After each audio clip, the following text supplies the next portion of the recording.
Hello students, let us learn today perpendicular bisector theorem. First of all, let us see the statement. Every point on the perpendicular bisector of a segment is equidistant from end points of the segment. So this is the property. Let us illustrate this by the help of a diagram. So for that, let us understand firstly what is a perpendicular bisector. So let us consider one line segment given. We will name this as segment AB.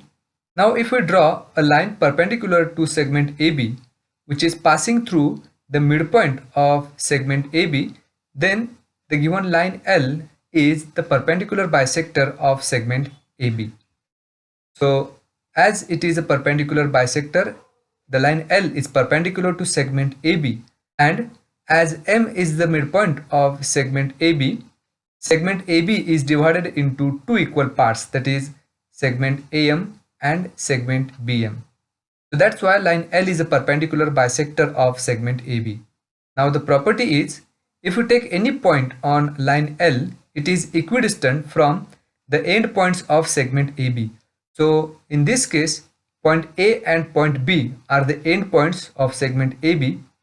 So if we take any point P on this line L, if we draw segment PA and segment PB, these two line segments must be congruent. That is, point P is at the same distance from point A and from point B. That is, segment AP is congruent to segment PB. Now let us try to verify this property by using the GeoGebra. So let's go to the GeoGebra interface. So this is GeoGebra interface. We have to verify the perpendicular bisector theorem. So as the statement suggests, if there is a line segment given and if we draw a perpendicular bisector of the given line segment, then any point on the perpendicular bisector is equidistant from the end points of a line segment. So let us verify that by using the GeoGebra. For that, let us consider one line segment. So draw any line segment. So here AB be the line segment. We have to draw a perpendicular bisector from this one. So we have one icon, that is the perpendicular bisector. Click on that. Click on point A and point B as we want the perpendicular bisector of segment AB. We get this line G, which is the perpendicular bisector of segment AB. Now on this perpendicular bisector, we have to take any point.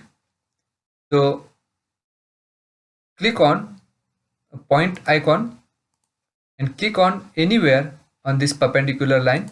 We get this point C. Now we have to measure the distance of point C from the end points of segment AB, that is from point A and from point B. So first of all, we should draw a segment joining point A and point C. So again choose a segment icon, click on point A and point C. Again click on point B and on point C. We get two line segments. We have to measure their distances. First of all, let us measure the distance between point A and C. So for that, choose a distance or length icon, click on that. Click on point A and on point C. We get the length of segment AC as 5.33. Again in the same way, we have to find the length of segment CB. So for that, click on point C and then on point B. As we can see, the distance CB is also 5.33. So as we have measured the distances CA and CB, and it is found to be 5.33 each. That means segment CA is congruent to segment CB. That is point C, which is on the perpendicular bisector of segment AB. It is equidistant from point A and point B. Let us take another point on a perpendicular bisector. So for that, click on point A and click anywhere on a perpendicular bisector of segment AB. We get point D.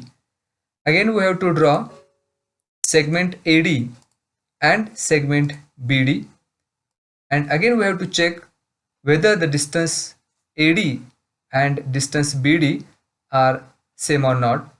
So for that, click on distance or length icon, click on point A and point D. We get distance AD as 4.43. Again click on point B and then on point D we get distance BD as 4.43. So in this case also both of these two distances are equal. So from this we can conclude that if we take any point on this perpendicular bisector of segment AB, that point is equidistant from two endpoints of segment AB. Now let us prove this property. The statement of the theorem is every point on the perpendicular bisector of a line segment is equidistant from the endpoints of the segment. Now to prove this theorem we must have a diagram. So let us have a diagram here. In the diagram, segment AB is given and line L is the perpendicular bisector as shown in the diagram. So from this we have given that line L is a perpendicular bisector of segment AB and line L divides segment AB at point M and point P is any point on line L. Now as point P is on line L, we have to show that point P is equidistant from point A and point B. That is, to prove is PA is equal to PB. So let us have a proof of it. In this diagram we have two triangles, that is triangle PMA and triangle PMB. We are going to show these two triangles congruent. So the first constituent is segment PM is congruent to segment PM as it is a common side for both of these two triangles. Next constituent is angle PMA is congruent to angle PMB as each of the angle is a right angle. Because line L is a perpendicular to segment AB, that's why these two angles are right angles. And the third constituent is segment AM is congruent to segment BM. Again the reason is the given, that is line L is a perpendicular bisector, that's why point M is the midpoint of segment AB, that means AM is congruent to BM. Now by having these three constituents, we can have these two triangles congruent by SAS test. So triangle PMA is congruent to triangle PMB by SAS test. And as we know that if two triangles are congruent, then the corresponding sides and corresponding angles are also congruent. So if we take a corresponding side PA of triangle PMA, its corresponding side must be PB. So here segment PA is congruent to segment PB as these are the corresponding sides of congruent triangles. And that is length of segment PA is equal to length of segment PB. That is we have to prove PA is equal to PB. And hence the proof that every point on the perpendicular bisector of a segment is equidistant from the end points of the segment.